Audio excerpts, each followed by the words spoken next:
Good morning student of class 7th। बच्चों, आज हम हिंदी व्याकरण पढ़ेंगे। आज का हमारा हिंदी व्याकरण का विषय है भाषा, स्वरूप, लिपि एवं व्याकरण। यह व्याकरण का पहला पाठ है और इसका नाम है भाषा, स्वरूप, लिपि एवं व्याकरण।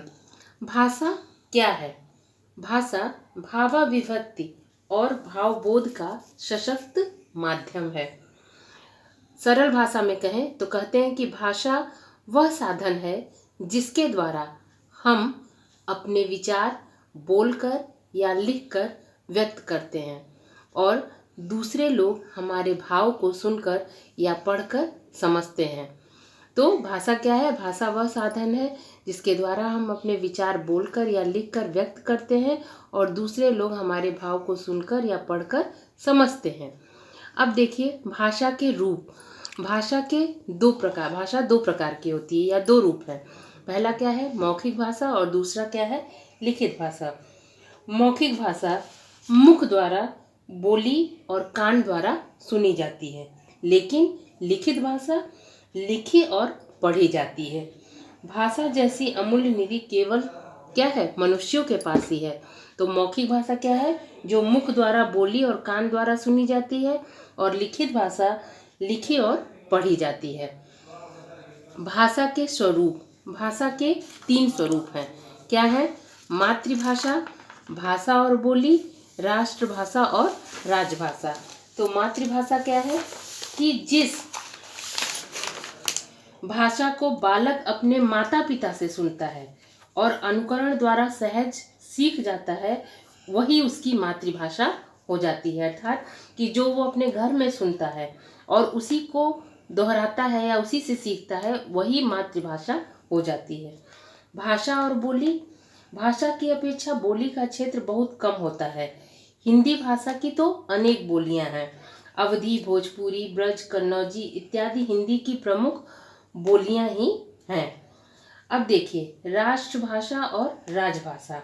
संविधान सम्मत 18 भारतीय भाषाओं में हिंदी ही एक ऐसी भाषा है जो 10 प्रदेशों में मातृभाषा एवं प्रांतीय राजकाज तथा साहित्य रचना की भाषा के रूप में प्रयुक्त हुई है।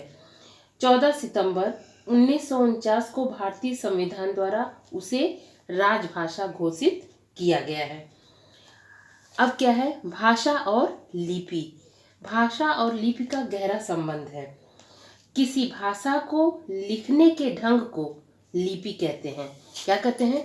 किसी भाषा को लिखने का जो ढंग होता है उसे लिपि कहते हैं। प्रत्येक भाषा की प्रायः अपनी लिपि होती है। देवनागरी लिपि तो हिंदी की है। क्या कहते हैं? हिंदी की कौन सी लिपि है? देवनागरी लिपि। और अंग्रेजी की रोमन और उर्दू की फारसी लिपि है। तो ये हो गया भाषा और लिपि। व्याकरण। व्याकरण क्या है? भाषा के शुद्ध रूप और उसके शुद्ध प्रयोग की जानकारी देने वाले शास्त्र को व्याकरण कहते हैं। क्या है?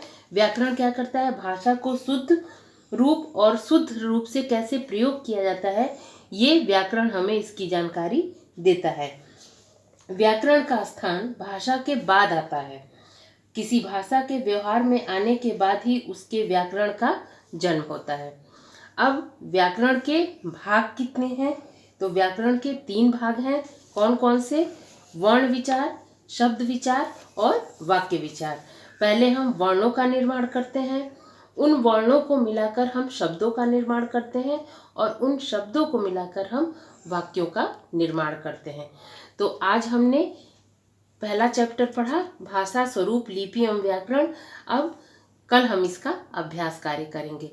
धन्यवाद।